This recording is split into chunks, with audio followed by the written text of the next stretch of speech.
Assalamualaikum warahmatullahi wabarakatuh. Waalaikumsalam warahmatullahi wabarakatuh. Elektrizen, dewasa ini perusahaan-perusahaan yang maju sudah menggunakan berbagai atribut untuk mengawasi serta memastikan kinerja yang mereka tuju bisa dicapai secara maksimal. Dan atribut-atribut tersebut kemudian digabungkan ke dalam suatu sistem manajemen. Salah satunya adalah sistem manajemen risiko. Dan Elektrizen, pada kesempatan podcast room hari ini, saya secara langsung tidak akan bertindak sebagai host, tapi kita akan berdiskusi dengan para narasumber dan para tamu kita pada hari ini tentang bagaimana sebenarnya implementasi manajemen risiko di PT PLN Persero Unit Induk Distribusi Aceh. Dan saat ini sudah hadir di tengah-tengah kita para business process owner sebagai first line of defense yang manajemen risiko serta second line of defense yang manajemen risiko di PT PLN Persero Unit Induk Distribusi Aceh. Ya, kita sapa. Assalamualaikum abang-abang. Waalaikumsalam warahmatullahi wabarakatuh. Ya, Elektrizen sudah ada di tengah-tengah kita, Bang Asril dari perencana pengadaan, kemudian Bang Hardi dari bidang niaga, serta Bang Rudi dari perencanaan sebagai tim dari manajemen risiko Unit Induk Distribusi Aceh. Nah, seperti yang saya sampaikan tadi, kita hari ini akan bincang-bincang ya, sebenarnya implementasi sejauh ini manajemen risiko di Aceh sudah seperti apa yang perlu menjadi area of improvement ya, sehingga maturity levelnya bisa lebih meningkat dan bisa lebih menjamin kinerja yang kita tuju bisa dicapai. Mungkin dari abang-abang ini ada yang ingin memulai dari Bang Ardi dulu. Oke, siap Bu. Hai Elektrizen, Assalamualaikum warahmatullahi wabarakatuh. Mungkin tadi udah kenalin Bu Nurlana ya. Nah, saya Ardi. Dan sekarang saya di bidang niaga, di niaga manajemen pelanggan yang jelasnya. Plus betul Bu, terkait manajemen risiko, terutama di niaga ya, niaga dan manajemen pelanggan, itu memang harus dijalankan dan memang harus dimonitoring pelaksanaannya. Karena kenapa? Niaga itu adalah pintu masuknya terkait dengan pendapatan kita, dan yang paling penting juga terkait dengan layanan. Ya, terkait dengan layanan kita terhadap sama pelanggan. Ke customer kita. Customer memang terkait tadi manajemen risiko, kita ada ditentukan target, salah satunya berhubungan sama pelanggan, yaitu keluhan pelanggan. Nah, jadi kita sudah mitigasi seperti apa sih supaya jangan meningkatnya keluhan pelanggan, apa sih kekurangan yang selama ini. Dan tiap tahun juga kan ada pelaksanaan survei kepuasan pelanggan. Kita menilai salah satu indikator untuk menyusun mitigasi risiko itu adalah survei kepuasan, selain juga histori nilai-nilai sebelumnya, nilai kepuasan kita seperti apa. Tadi survei kepuasan pelanggan, nah itu yang harus kita mitigasi, dan itu juga menjadi nilai ya Bu ya, nilai kinerja terutama layanan kita itu seperti apa. Itu mungkin Bu dari kami dari sisi niaga dan manajemen pelanggan. Iya. Mungkin disambung dulu nih sama Bang Asril ya. Sebenarnya bagaimana nih di bidangnya. Jadi nanti biar kita tahu nih memulai dari mana dan apa yang ingin kita perbaiki bersama gitu. Baik, terima kasih Bu Lana. Mungkin sebelumnya sudah diperkenalkan sama Bu Lana. Saya kebetulan dipercayakan di bagian perencanaan pengadaan, itu mulai merencanakan sampai dengan proses pengadaannya. Nah, untuk pelaksana pengadaan sendiri itu di bagian pelaksana pengadaannya. Nah, untuk mitigasi kita dalam proses manajemen risiko sendiri di bagian perencanaan pengadaan, kita mitigasi mulai dari awal ya. Dari awal proses itu sampai dengan proses itu dalam tahapan lelang. Nah, di mana tahapan tersebut apa saja sih mitigasi? Misalnya contoh yang kita dalam proses saat ini, pada saat akan pelaksanaan pekerjaan itu apa saja kan yang menimbulkan dampak atau resiko kegagalan proses itu. Contoh kegagalan lelang atau kegagalan menambah waktu sehingga berpengaruh besar terhadap proses bisnis unit induk ataukah di unit pelaksana. Nah, karena lamanya proses pengadaan sehingga ya operasional nggak bisa jalan. Nah, dari situ kita evaluasi. Itu bagian dari mitigasinya. Bagian dari mitigasinya. Iya. Jadi yang sudah dilakukan selama ini. Nah, apabila ada kejadian seperti itu, kedepannya bakal kita mitigasi lagi sehingga hal-hal tersebut tidak terjadi. Nah, itu tertuang juga dalam laporan bulanan kita ya baru dia. Laporan bulanan kita yang pakai aplikasi Smart. Oke, kita pakai aplikasi Kirada. Kirada itu pelaksana. Kalau Iya, ini pelaksana. smart. Smart ya. Iya, Nah, di unit induk smart. Iya. di unit induk kita melaksanakannya dengan aplikasi Smart. Nah, itu dievaluasi secara rutin dan dimitigasi resikonya sehingga pelaksanaannya itu tidak timbul resiko-resiko yang berdampak mengganggu operasional unit. Intinya kita di Pegadaian itu mendukung sepenuhnya berjalannya operasional unit. Oke, Bang Acil, Bang Acil ya ini lebih enak dipanggil nih, disapa nih sama Bang Ardi. Ini kan sebagai business process owner-nya, Iya, ya. iya.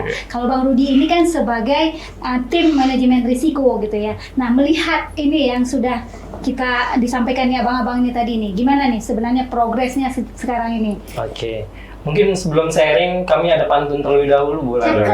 Itu Jangan dulu, belum. Makan hiu, makan kedondong. Cakep. Hai Electrizen, nonton podcast kita dong. Iya. Nah, memang Bang Rudi itu lama-lama kita sebut apa ini ya? Gurindam 12. Oke, Bang Rudi. Ya, lanjut. gini Bu Lana.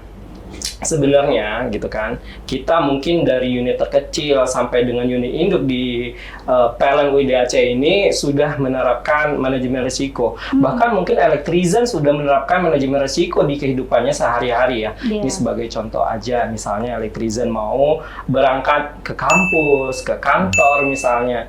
Risikonya apa? Misalnya risikonya yaitu terlambat datang ke kantor atau terlambat datang ke kampus gitu ya. Nah, mitigasi agar kita meminimalisir risiko terlambat tadi apa? Misalnya Electrizen, ya mungkin datang cepat, mungkin bangun pagi cepat gitu ya, atau cari jalan pintas. Itulah mitigasi untuk meminimalisasi risiko datang terlambat. Sama halnya dengan implementasinya ya di UID kita ini dari unit layanan pelanggan, unit pelaksana, juga seluruh bidang gitu ya. BPO ini, Business Process Owner ini sudah menerapkan manajemen risiko.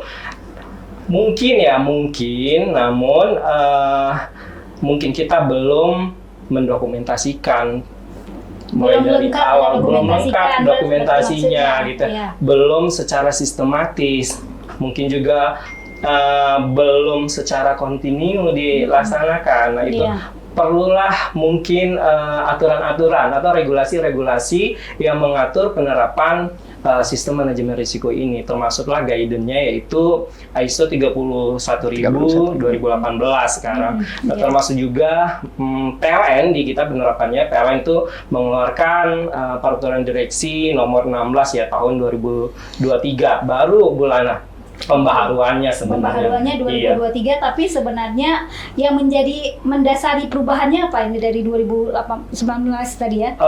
Integrasi dengan sistem manajemen yang lain gitu, atau ada beberapa memang yang harus kita update, kita revisi dengan perkembangan zaman sekarang, Bu Lana. Nah, begitu juga dengan penerapan di bidang-bidang yang sudah menerapkan manajemen risiko yang dari sisi tim manajemen risiko sebagai second line di dalam three-line model, tiga three-line of defense itu, atau disebut sekarang namanya tiga lini. Three-line of model. Iya, three-line of model tiga lini ya, itu kalau dalam bahasa Inggrisnya. Di tim manajemen risiko sebagai the second line-nya, model keduanya itu sebagai pengawas lah istilahnya ya, pengawas penerapan manajemen risiko. Berarti timnya itu melihat itu ya, apa yang dimitigasi oleh BPO itu sebenarnya udah mendekati keakurat dalam artian seperti ini. Apakah ini bisa dipastikan menjamin kinerja kita bakal tercapai kalau kita menggunakan mitigasi yang ini. Nah, itu bagaimana mekanisme yang dilakukan oleh tim untuk memastikan? Apakah ada evaluasinya? Iya, untuk evaluasinya tentunya kita mengevaluasi penerapan manajemen risiko, karena kalau misalnya berdasarkan guidance yang ISO 31000 2018 itu, di situ juga diterangkan proses manajemen risiko mulai dari penetapan sasaran sampai dengan evaluasi dan pelaporan juga yang dilakukan secara berkesinambungan. Tim manajemen risiko ini sebagai lini kedua mereview dan mengawasi jalannya proses manajemen risiko di semua bidang, termasuklah laporan-laporan tadi. Juga tentunya melihat mature-nya pelaksanaan manajemen risiko di seluruh bidang dan tentunya disatukan menjadi mature atau maturity Satu unit. itu dari risk maturity index ya. Nah, sekarang berarti berapa nih skor MATLAB-nya kita? Sudah mencapai di mana? Kalau tahun 2023 kemarin itu levelnya sudah 4,19.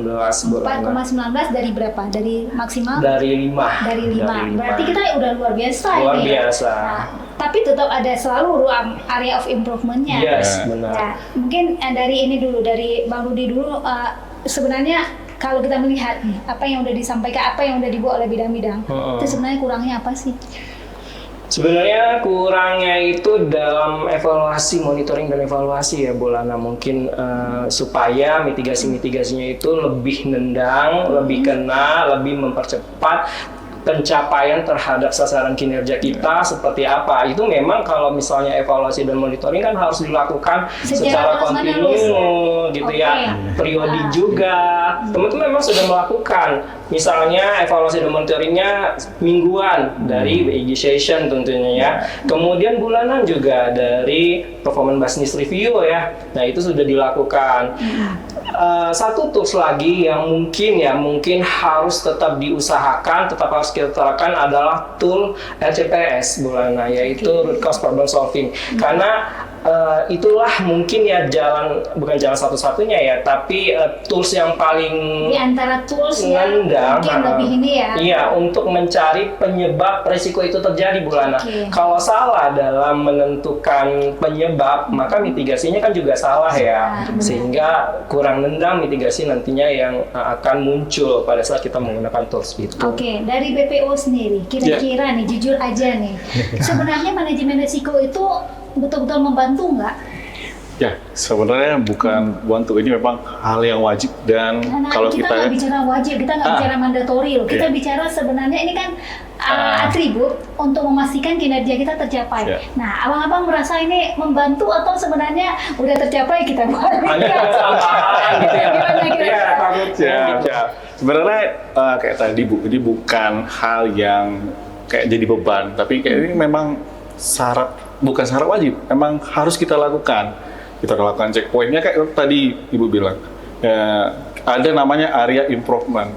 Dari di niaga itu peraturannya paling sering Bu berubah. Jadi kita harus ngikutin. Kalau kita tidak mengikutin, terutama kita punya BPM, Business Process Model. Nah, Business Process Model ini bisa suatu saat setahun tuh bisa 2 kali berubah. Melihat peraturan berubahnya seperti apa. Seperti salah satu contoh ada pengawalan, khususnya di bidang saya itu ada pengawalan pengamanan pendapatan. Ada perubahan-perubahan yang dulunya bisa kita lakukan 60 hari, bisa kurang 60 hari. Sekarang harus 60 hari, kita rubah lagi BPM-nya. Dulu kami menyesuaikan. Tapi Bang Adi enjoy kan? Kalau pindah ke KU itu pengalaman tambahan. Bonus. Ya, artinya maksudnya manajemen risiko itu betul-betul membantu ya? Sangat membantu Bu, sangat membantu. Karena ini menjadi ya kalau kita jalan pun ada rambu lalu lintas ya Bu. Ya lampu merah ya kita stop. Lampu hijau ya kita jalan. Ya niaga tuh ada aturan-aturannya. Pada saat stop, ya stop, jangan maju. Akan berdampak kepada hal lain. Maksudnya tadi saya bilang awal, niaga ini kuncinya pertama pendapatan, keduanya adalah kepuasan pelanggan. Kalau kita tabrak, ya kena nanti. Ya salah satu risiko di kita dan apa berdampak terhadap pelanggan. Mungkin itu. Tapi kalau sasarannya kepuasan pelanggan itu orang tuh nggak bakal puas-puas Mas. Iya. Apa yang harus dilakukan? Nah, itu tadi Bu, tantangan, improvement. Yang mana yang kira-kira yang dikatakan nggak puas, ya namanya kita berusaha. Dikatakan tidak ada yang sempurna, tapi harus ada perbaikan. Harus ada improvement. Harus ada improvement. Bahasa improvement ini sangat apa ya? Sangat harus kita pedomanin. Tidak sesuatu hal tidak ada yang sempurna. Pasti ada. Tahun ini bagus, tahun depan bisa jadi berkurang. Berarti kita evaluasi lagi. Ada yang kurang di situ. Ya, berarti gitu. disitulah perannya mitigasi risiko. Iya, di situ. Oke, kalau Bang Acil gimana ngerasa ini manajemen risiko ini tambah beban atau gimana? Nah, kalau di kami selaku perencana pengadaan ini, resiko ini kami anggap sangat penting Bu. Bukan kewajiban, tapi penting. Pentingnya di mana? Itu pentingnya bagi kami sendiri. Nah, bagi kami sendiri itu contoh nih salah satunya, secara hukum atau dalam prosesnya itu, apabila ada rambu-rambu yang nggak sesuai dengan aturan, itu dampaknya ke ya kami sendiri di bagian perencanaan pengadaan. Nah, maka dari itu kami mitigasinya banyak hal yang dilakukan ya, banyak hal lakukan, dan itu harus kami selalu mitigasi terus, karena kalau tanpa mitigasi, contoh misalnya kami perencanaan pengadaan ini nggak akan bisa jalan sendiri tanpa adanya user atau bagian hukum, tempat review dasar hukum kami gitu kan, atau ada bagian-bagian yang lain. Dari bagian-bagian itulah aturan-aturan kami update, sehingga mitigasi tersebut bisa jalan gitu. Jadi nggak harus bukan wajib bahasanya di situ, bukan wajib, tapi harus, bagi kami harus. Sudah way of life-nya kita sudah gitu ya, sudah memang dalam diri kita harus ada mitigasi itu. Walaupun mungkin tadi banyak kekurangan kayak Bang Rudi bilang ya, ada beberapa kekurangan mitigasi yang sudah dilakukan itu belum terdokumentasi ya Bang pada saat itu. Kemudian ya kedepannya akan kita dokumentasikan, sehingga ada pergantian, ada penerus atau ada apa lagi, nanti bisa meneruskan Bu. Nah, ini apa yang dilakukan ya gitu. Karena Ada seringnya historisnya ada ya. historisnya, sehingga bisa terdokumentasi dengan baik. Oh, kalau kejadiannya seperti ini, mitigasinya apa ya, yang pernah lakukan apa ya gitu, sehingga nggak bolak-balik menghabiskan waktu gitu Bu. Oke. Jadi lebih ke situ kalau dari Berarti kami. sebenarnya kita semua udah aware lah bahwa manajemen risiko itu memang penting ya, bukan untuk hanya memenuhi tanggung jawab kita. Nah, kalau Bang Rudi bilang tadi itu kita MATLAB-nya itu 4,19 karena kita masih kurang monitoring. Terus kita optimis nggak kita bisa capai dalam tahun ini, misalnya akhir tahun kita bisa capai berapa kira-kira MATLAB-nya? Ya harapannya lebih ya Bu ya, lebih dari pencapaian tahun sebelumnya tentunya, lebih dari 4,19. Namun di kontrak manajemen sendiri memang untuk pengukuran indeks maturity atau pencapaian dari implementasi IRM ini sudah berubah ternyata, sudah menggunakan persen. Jadi dengan target 100%, yaitu gabungan dari implementasi perlakuan risiko, mitigasi risiko yang dilakukan oleh Maksimalnya 100%? BPO, ya, ditambah dengan roadmap penerapan dari manajemen risiko ini sendiri yang dulu namanya risk maturity index, dibagi dua. Jadi rata-rata dari kedua itu, implementasi dari keduanya. Tapi dalam Seperti persen? itu. Dalam Berarti persen. tidak ada skala? Tidak ada risk maturity index lagi di tahun ini ya Bu Lana ya. Kita belum tahu tahun depan seperti apa. Nah, pencapaiannya di tahun ini itu kita 102,3. Berarti bisa 110 ya maksimal ya? Maksimal bisa 110 harusnya gitu ya. Kalau misalnya kita cepat dalam melaporkan. Seperti Memang itu. selama ini kita belum tepat waktu, atau maksudnya cepat itu sebelum deadline atau pas di deadline atau gimana? Cepat itu sebelum deadline tentunya Bu Lana. Misalnya deadline-nya itu tanggal 12 ya, kita ini kan 12 setiap bulannya N+1 gitu ya. Iya. Namun kan ada beberapa hal pekerjaan dari BPO ini yang belum selesai laporan, sehingga tidak bisa laporannya itu pas di tanggal 1 misalnya ya. Oke. Dan BPO juga konsen terhadap laporan kinerja terlebih dahulu ya. Nah seperti itu. Jadi sehingga belum konsen membuat laporan untuk implementasi manajemen risikonya sendiri. Nah barangkali kalau misalnya nanti next time-nya, tahun-tahun depannya memang sudah terstruktur gitu ya, setiap apa yang dilakukan oleh BPO langsung masuk ke aplikasi gitu ya, sehingga kita bisa tanggal 1 udah bisa narik keseluruhan yang dilakukan oleh BPO ini kan, yang dokumentasi dari BPO ini mungkin kita bisa ya. Nggak kerja berulang-ulang Iya, gitu ya. tidak. Tapi Mas Rudi, ini kan saya nggak mau kita bicara manajemen risiko, kita fokus ke laporan. Tapi kan kita sebenarnya di lapangannya seperti apa kan gitu kan? Iya, siap. Kita mitigasi jangan sampai terjadi bencana misalnya gitu ya. Jangan sampai terjadi sebuah risiko, walaupun risiko itu tidak bisa kita hindarkan 100% ya. Iya. Nah, ini sebenarnya bagaimana nih rencana ke depan? Maksud saya supaya kita tidak terfokus bagaimana laporan kita maksimal, bagaimana laporan kita perfect, tapi bagaimana yang di lapangan itu tertangani dengan sebaik-baiknya maksimal gitu ya. Ini kan sekarang sudah ada business continuity management. Nah, itu bagaimana itu ya kira-kira? Itu adalah kita paham nih semuanya. Ya, itu sebenarnya business continuity management itu sama dengan manajemen risiko juga sebenarnya ya. Maka dia bisa diintegrasikan dengan manajemen risiko berhubungan dengan bencana. Bagaimana kita pada saat bencana itu timbul, pada saat bencana itu ada, kita sudah mempersiapkan apa yang harus kita lakukan sehingga proses bisnis kita, operasional kita tetap berjalan, kita dapat melayani pelanggan dengan optimal. Itulah BCM, Bu Lana. Terkait dengan persiapan kita menghadapi bencana. Bencana-bencana ini bisa bencana alam, bisa bencana non-alam seperti blackout, pandemi, dan sebagainya. Bisa bencana sosial seperti demo, dan lain sebagainya. Nah, seperti cyber security juga, itu juga bencana kan. Kalau misalnya kita ada virus yang menyerang kita kena hacker, nah itu juga bencana bagi kita. Nah, bagaimana sih persiapan kita untuk menghadapi bencana-bencana itu kalau terjadi? Nah, seperti kalau bencana itu terjadi, supaya kita tetap mencapai sasaran kita, operasional kita jalan, dan pelayanan kita masyarakat juga terjaga, tetap optimal gitu ya. Jadi kalau BCM ini itu sifatnya korektif.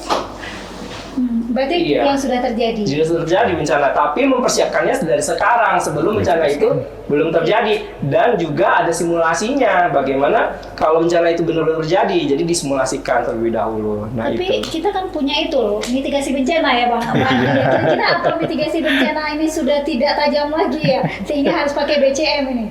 Mitigasi bencana yang tanggap darurat maksudnya. Iya, benar. Simulasi tanggap darurat. Nah, simulasi tanggap darurat itu adalah salah satu proses pada BCM itu sendiri, Bu Lana. Nah, itu berarti menjadi bahagian ya. Iya. Kalau Bang Ardi kira-kira nih untuk ini mungkin nggak berpikir bagaimana ya kalau supaya misalnya data pelanggan atau revenue kita ini menghadapi bencana ini, kira-kira ada mitigasi sendiri nggak? Iya Bu, terkait bencana seperti kalau kami melihat di resiko ini kan bisa jadi bencana itu ada nilai positif juga bagi kita. Salah satu contoh kayak kemarin masa pandemi ini. Masa pandemi resiko kita harus siap apa? Gimana caranya? Terutama kita ada cetak rekening nih sesuai jadwal. Nah, jadi kita kadang menginformasikan terhadap pelanggan sudah kita buat mitigasi. Nah, sekarang kan salah satu mitigasi yaitu aplikasi telemobile itu kan sudah ada SWACAM. Nah, kalau dulu kan kita nggak bisa, misalkan ada satu daerah kena longsor, kita tidak bisa ke sana, itu kan bencana. Jadi melalui SWACAM. Melalui aplikasi SWACAM. Nah, itu yang saat ini kita juga sedang viralkan. SWACAM ini kita sosialisasikan pada saat terjadi bencana, kita tidak bisa ke lokasi pelanggan. Tools ini bisa digunakan sebagai salah satu dasar kita dalam membuat rekening tagihan. Jadi tidak tertunda. Jadi tidak menghalangi pekerjaan kita setiap bulan. Karena kan ini kan tiap bulan kerjaan rutin ya. Cetak rekening itu kerjaan rutin setiap awal bulan. Jadi kalau kita tidak bisa ke sana walaupun secara BPM-nya sendiri, aturan sendiri ada, misalnya kita mengikuti tagihan sebelumnya, tapi dengan adanya aplikasi itu bisa memudahkan, Bu. Nah, ini yang sebenarnya sudah dibuat gimana. Nah, tugas kami apa nih? Tugas kami di Niaga Manajemen Pelanggan saat ini. Ya, kita terus mensosialisasikan ini. Jadi pada saat ada bencana, ya ini kita manfaatkan. Kita maksudnya semakin meningkat orang yang menggunakan semakin termasuk menggunakan fitur aplikasi SWACAM itu harus lebih ini ya. Oke, terima kasih Mbak Ardina. Kalau Bang Acil, ada nggak kira-kira ini maksudnya perlu ditajamkan lagi dengan BCM ya? Karena selama ini maksudnya gimana nih mengatasi bencana misalnya terkait pekerjaannya Bang Acil? Oke, makasih Bu Lana. Nah, di kami sendiri itu terkait penajaman ya, lebih penajaman terkait menentukan mitigasi resiko apa sih? Resiko apa sih yang akan muncul? Seperti Bang Rudi bilang tadi, RCPS. Mungkin RCPS dalam menentukan itu memakai tool RCPS. Nah, di RCPS ini kita menentukan mitigasi resiko apa yang akan muncul. Nah, itu harus lebih tajam. Contoh resiko bagian hukumkah atau resiko bagian kecelakaan kerjakah. Nah, di situ kita dapat memitigasi dengan apa? Mungkin review hukum atau mungkin dari bagian ketiganya kita minta pendapat nih bagian ketiganya level CSMS-nya itu dalam menentukan levelnya itu harus menggunakan EBBPRK atau pakai dengan SPLN CSMS kah gitu. Jadi kalau dari sisi kami Bu itu harus lebih tajam ya dalam menentukan resiko apa sih yang akan muncul seperti Bang Rudi Karena bilang tadi? mungkin risikonya tuntutan atau yang lebih parah dari itu ya Ya. mungkin ya. Jadi intinya banyak sekali hal-hal yang bisa kita mitigasi dan tentunya meminimalisir Ya. meminimalisir. Nah, ini kalau berbicara misalnya kita punya risk appetite, kita punya risk tolerance ya. Kalau dikaitkan dengan mitigasi selama ini bagaimana nih Bang Rudi? Iya. Risk appetite ya, selera risiko itu harus sebenarnya harus didefinisikan dari awal, Bu. Dari pada saat kita menetapkan sasaran, kemudian menetapkan konteks, kriteria dan dampak. Nah, disitulah risk appetite muncul gitu ya. Selera risiko dari siapa? Dari BPO. BPO itu bisa GM, bisa senior manager. Sehingga kita ada rules, ada referensi kita untuk mengejar target tadi. Oh, ternyata selera risikonya GM itu seperti ini. Untuk mencapai selera risiko tadi, apa yang harus dilakukan oleh BPO? Jadi harus didefinisikan di awal. Nah, kemudian ada namanya risk tolerance, ya, toleransi risiko. Nah, itu muncul risiko setelah dimitigasi, tapi ditetapkan di awal juga tentunya ya. Setelah dimitigasi, tetap ternyata tidak masuk ke selera risiko tadi, risk appetite, tapi ternyata risiko itu masih bisa ditolerir gitu ya. Nah, itulah disebut dengan risiko toleransi risiko. Walaupun nggak sesuai selera, walaupun tapi belum masih oke lah gitu kan. Lepas-lepas nggak lapar lah ya gitu. Oh, proses bisnis kita tetap jalan juga gitu kan. Nah, Ya, itu benar-benar. itu yang disebut dengan toleransi risiko. Berarti itu harus dari awal kita Iya. diskusikan dengan top manajemen kalau bisa ya. Iya, benar. Karena yang menetapkan juga tentunya BPO, GM di sini kan gitu. Sebagai panduan teman-teman mau mengarah kemana sih, targetnya apa? Nah, sebenarnya ada hubungannya dengan target risk appetite itu dan risk tolerance itu. Oke, mungkin karena sebelum kita akhiri podcast ini ya dari abang-abang kira-kira ya untuk kedepannya untuk manajemen risiko kesempurnaan mungkin atau meningkatkan tadi tapi bukan risk maturity tapi ya persentasenya. Presentasi lah ya. Presentasinya itu Ya. satu tadi Bulana belum kami jelaskan ya. Apa tuh? Kan tadi waktu pelaporan ternyata bukan cuma waktu, tapi ada juga pencapaian mitigasi. Nah, karena ini- tadi ada pelaporan risiko kan. Semakin tercapai mitigasi bisa 110 ya. Jadi semakin 110 semua misalnya pencapaian mitigasi ya semakin bagus Ini juga. maksudnya mitigasi yang kita buat itu sesuai dan ternyata dengan kita melakukan mitigasi kinerja kita bisa tercapai gitu ya. seperti Oke, itu. berarti pencapaian mitigasi. Nah, mungkin dari abang-abang ini apa ya kira-kira yang saya mau buat ini lagi lah. Kalau bisa enggak hanya 5 1,5. Apa ya kira-kira ya biar lebih pakam lagi nih manajemen risikonya. Iya. Mungkin bisa potong dulu kali ya, karena pengalaman nih Bu Lana untuk penerapan manajemen risiko di bidang-bidang ada masukan dari teman-teman. Bagusnya ini ada satu orang atau 2 orang yang memang menangani manajemen risiko di bidangnya masing-masing, bukan menangani ya, tentunya mungkin dia mengkolek PIC-nya gitu, sehingga manajemen risiko ini tidak menjadi beban di penerapannya di bidang-bidang. Nah, seperti itu tadi itu ada singgungan Bulana kan, takutnya malah manajemen risiko ini sebagai beban Tapi kerjaan kan tambahan. kalau sekarang kan gitu kita ya. udah multi talent bang, gitu ya. Nambah orang, nambah biaya bang. Ya, dengan multi talentnya abang-abang ini saya yakin nggak perlu nambah orang ya. Siap. Ya, gimana? Mungkin ada nih yang pingin sekali, saya pingin apa nih di manajemen risiko kira-kira? Nah, kalau dari kami Bu, di manajemen risiko ini sebenarnya harus laras antara pencapaian dan kondisi saat ini. Jadi misalnya pencapaian kita kayak baru dibilang 102, berarti nggak boleh muncul nih resiko-resiko kan. Nah, berarti harus lebih tajam Bu, lebih tajam dalam menentukan apa sih resiko yang akan muncul sehingga mitigasinya tepat. Nah, jadi perlu sebenarnya penajaman resiko yang akan Jadi muncul. perlu direview ya. Yes. Ini sebenarnya ini masih sinkron, Ya, apa masih enggak? selaras. Karena banyak aturan-aturan yang baru nih Bu. Gitu. Berarti kaderisasi juga ya, Iya, maksudnya kaderisasi. ya. Kaderisasi. Kalau tadi Penajaman Bang itu. Adi bagaimana kira-kira? Ya, kalau tadi sama sih. Lebih Ada tajam Bang lagi ya. Nah. Acil, penajaman, lihat dari kondisi saat ini seperti apa, terutama kami di bidang niaga dan manajemen pelanggan, isunya saat ini seperti apa, proses bisnis. Kembali lagi, karena di niaga ini memang sangat berkaitan dengan terkait dengan arus kas PLN ya Bu ya, kan rekening di situ, nagih di situ itu semua. Itu banyak peraturan yang dalam tahun ini akan muncul berubah tahun sebelumnya. Kami harus mengikuti kayak tadi BPM itu kan sebagai dasar. Jika ada perubahan ya kami harus juga menyesuaikan. Itu yang kedua. Historikal sebelumnya Bu, ini yang menjadi dasar mitigasi awal dan historikal apa sih yang sering terjadi selama ini, apa yang memang kendala-kendala. Nah jika ini tidak berubah, memang kadang kan ada hal yang itu aja kejadian, kendalanya ini aja. Nah jadi memang kami harus belajar, yang mungkin kami berharap memang dari manajemen risiko. Kayak tadi mungkin kalau Bang Rudi hampir tiap bulan ya refreshment Luar biasa, mengingatkan Luar kami. biasa.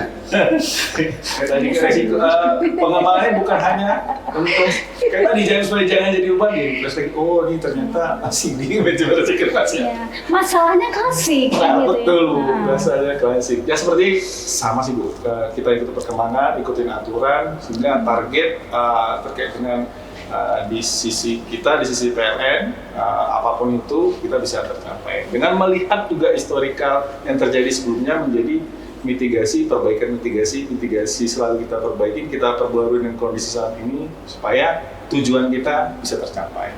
Oke, sebelum closing mungkin dari Bang Rudi, saya yakin Bang Rudi ada lagi yang mau disampaikan. Silakan Bang Rudi. Mungkin itu aja Bu Lana. Baik, terima kasih Abang-abang. Iya, nanti kita tutup dengan pantun. Apa harus ditutup dengan saya Bu Lana? Enggak kan? Sebelum saya sekarang tutup, aja ya. silakan pantun. Oke, siap. Dia udah siapin. Nyontek ya pantunnya ya. Oke. Untuk Electrizen ini. Sore-sore ngopi sama Kak Nopi. Cakep. Tiba-tiba datang Bu Lana. Cakep. Setiap risiko bisa kita hadapi dengan mitigasi yang terencana. Cakep. Satu lagi Bu Lana, satu lagi ya. Satu lagi, nyontek dulu nanti salah ya kan. Cocok rasa. Ke pasar Aceh membeli koko, tidak lupa membeli kemeja. Cakep. Mari terapkan manajemen risiko, mudah-mudahan meningkatkan kinerja.